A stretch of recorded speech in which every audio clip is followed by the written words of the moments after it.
দুনিয়ার জমিনের ভিতরে ইনসাফ যদি কায়েম করতে চাও, অবশ্যই ন্যায় নিষ্ঠাবান নেতা তৈরি করতে হবে। দিন কায়েমের জন্য তোমাকে লড়তে হবে। কোরআনী শাসন দুনিয়ার জমিনে চালাতে হবে। ওরে দুনিয়ার মানুষ, যারা এই দুনিয়াটাকে ভাগ করতে চেয়েছে, শুধু আমার করেছে। আমার আল্লাহ পাক রব্বুল আলামিন বড় কোনো অস্ত্রের প্রয়োজন হয় নাই, বড় কোনো মানুষের প্রয়োজন হয় নাই। ওই ছাত্রের মাধ্যমে ওই জুলুমকারী সরকারকে উচ্ছেদ করেছে, ঠিক কিনা?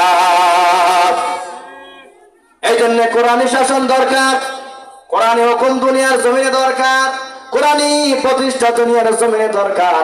আর ওই কোরআনী শাসন চালু করতে গেলে অবশ্যই ছেলে সন্তানকে মাদ্রাসায় দ্বীনি লাইনে অবশ্যই তাদেরকে দিতে হবে। এই জন্য আমাদের ছেলেদেরকে কোরআন হাদিস শিক্ষার জন্য দিতে প্রস্তুত আছে ইনশাআল্লাহ। আল্লাহ পাক সকলকে এই কথাগুলোর উপর আমল করার তৌফিক দান করুন। আসসালামু আলাইকুম ওয়া রাহমাতুল্লাহি ওয়া বারাকাতুহু। মাশাআল্লাহ।